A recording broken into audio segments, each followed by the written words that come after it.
let's see if I can save you time when it comes to increasing your client's upper body mobility and getting them pressing and pulling correctly. Because when you can't get them to do a decent upper body lift, how can you truly progress them?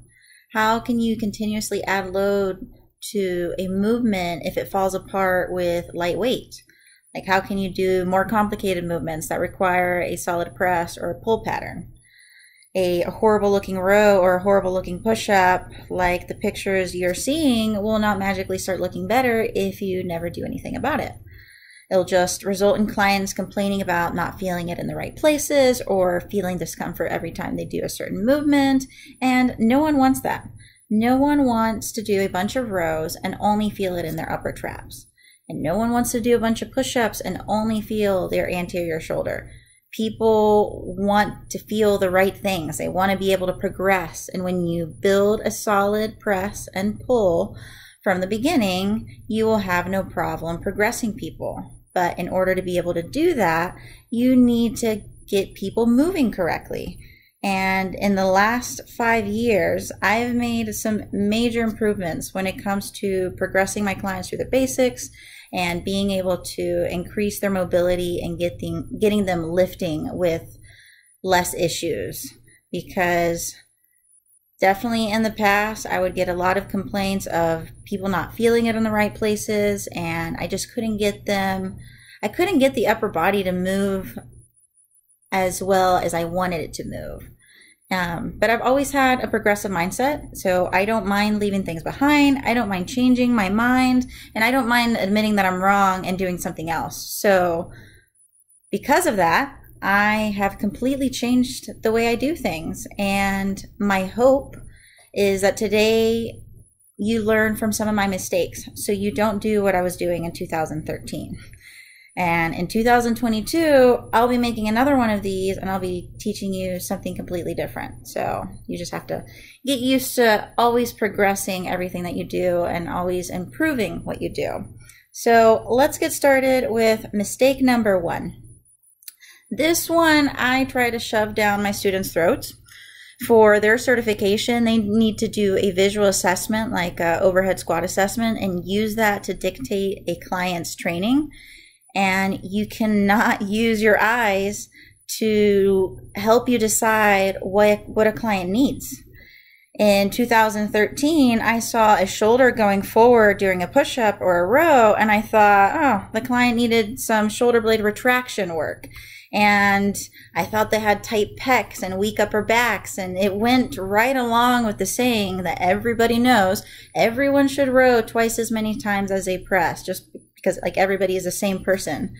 So using my eyes, I was thinking, okay, let me just hammer in some rows, hammer in some band pull aparts. I did a ton of pull downs, and I actually stayed away from a lot of pressing, thinking I was doing my clients a favor. But what I didn't realize was that the body is great at giving you illusions. And it's really hard to make assumptions just by watching someone move with your eyes. James Anderson said it best at a PRI course. You really need to know what's brewing on the inside, not just what looks like it's brewing. Because you can't trust your eyes to tell you what the person needs. Because if you do, you're just going to end up playing a guessing game. Someone who hunches over a computer all day and has rounded shoulders may seem like they need a ton of extension-based exercises, but in reality need the complete opposite.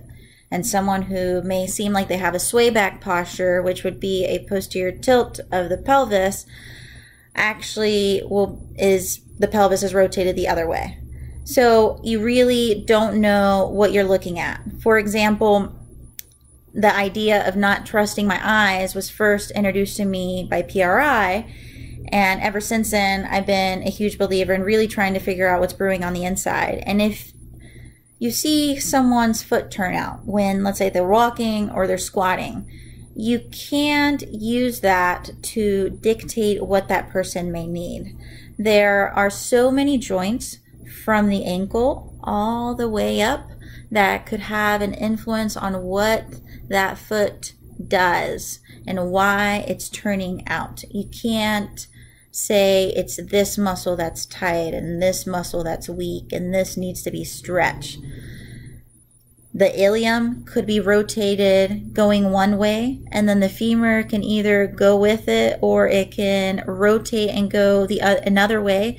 And down here we've got the tibia that could go in the same direction as the femur, or it could go on the opposite direction of the femur. And just by looking at someone, you can't make those calls. You can't know where they're rotating from or where they're compensating from. Instead of relying on your eyes, you have to develop an assessment that has fewer compensatory possibilities, like looking at what's happening at the rib cage and look at what's happening at the hips, like the one that Zach Couples teaches. So I've basically just copied everything that he's doing, and I've watched him take a lot of my clients through assessments, and has really helped me fine-tune mine, and he has helped me develop an assessment that, one, minimizes my bias, two, it helps me be as objective as possible, and three, it helps me make the best decision that will help my client reach their goals. Gone are the days that I give my client a reset and I hope it creates a change someday in the future. Like now, after 3 rounds, I'll know if I created a positive outcome or if I didn't. Like the shoulder either moves better or it doesn't. Hip extension either cleans up or it doesn't. Right on the spot, you're able to tell if you created a positive change or not. And talk about client buy-in, especially in the post-rehab world. Their whole life they've been stretching something like their pecs, and now you get them more range of motion in 5 minutes than they've gotten in 5 years. Like that's major buy-in. And they don't leave the training session wondering, how is this weird breathing thing going to help my shoulder mobility?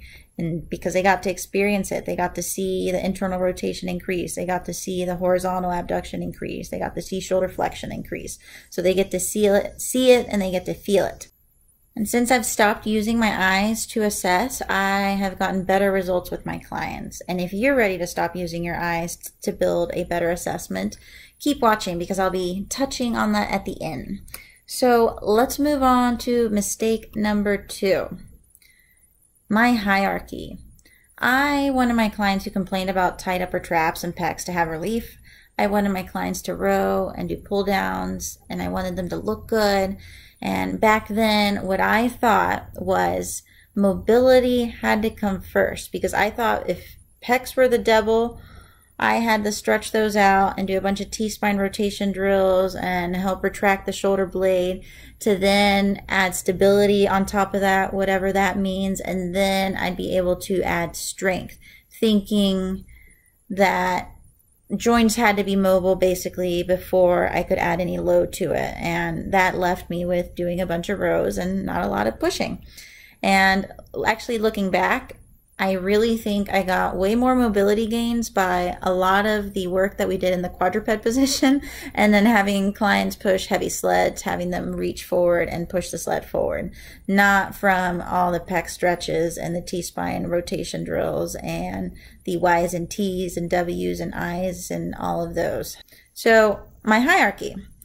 I was thinking that the lack of mobility was the root cause of my client's shoulders problems and their ugly looking rows.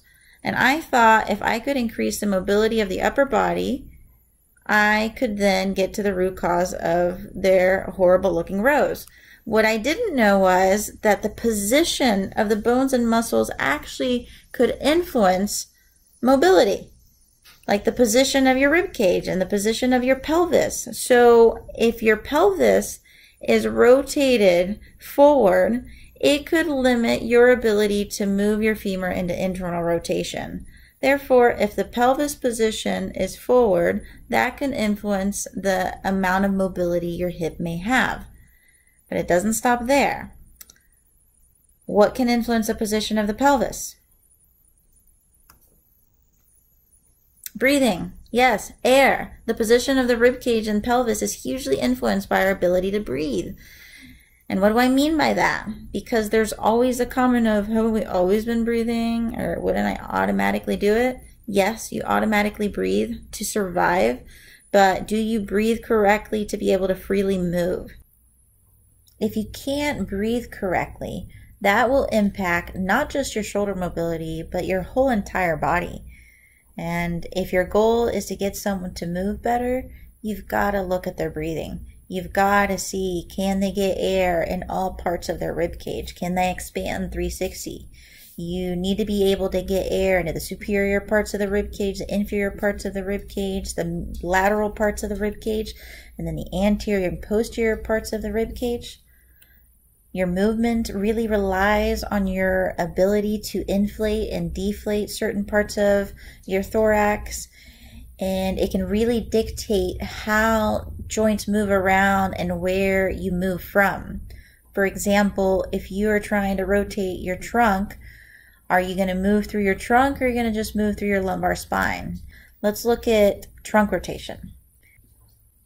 In order to rotate to the left, one side of your rib cage needs to deflate and the other side of the rib cage needs to fill up with air. So one side needs to deflate and the other one needs to fill up with air in order for you to rotate to the left. But what happens if you can't inflate part of your rib cage and can't deflate another? For example, let's say you can't inflate the right side and deflate the left. What side are you going to struggle rotating to?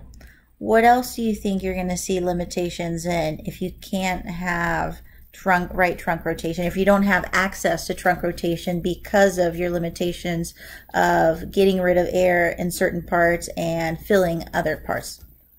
Because that's what I see every day. Like these people, when I see a rib cage like this, I'm not surprised that they have mobility issues or ugly looking rows because they have a rib cage that can't expand 360. They've got missing air. And when you have a rib cage that can expand 360, that rib cage has shoulder blades that can glide around it.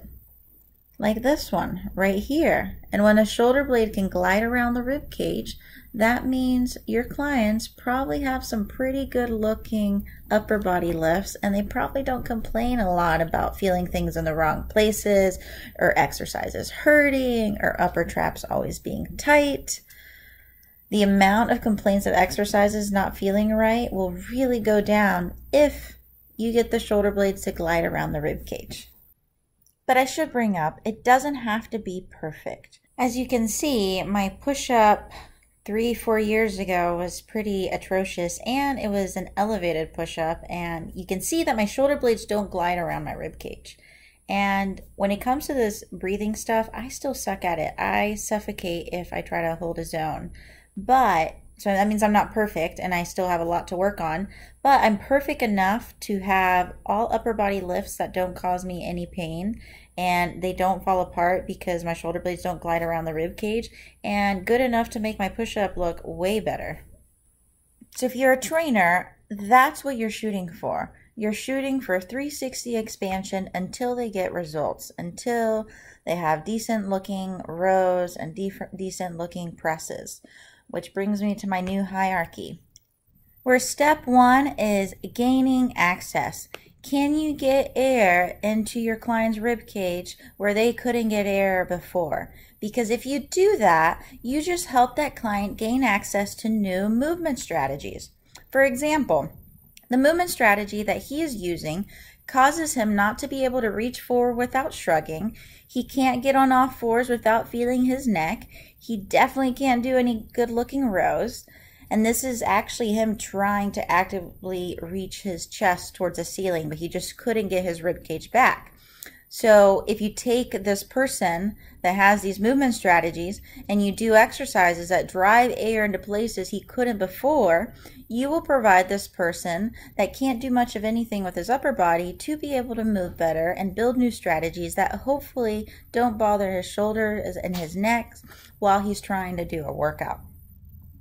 So how do I know where people can't inflate and where people can't deflate? Because everyone is different. I can't just say everyone presents the same and here's this blanket workout or here's this blanket assessment and this is how everybody's going to present. That's where the assessment comes in.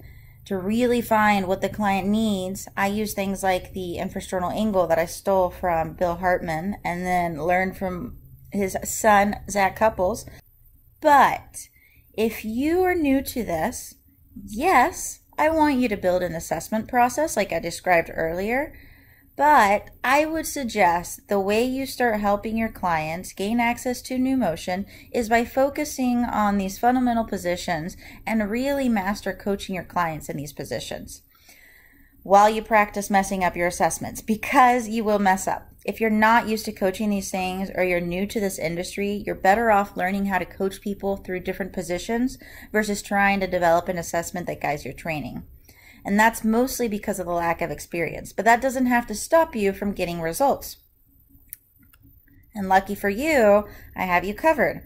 If you join my newsletter, you get 2 hours of me talking to my students through these fundamental movements.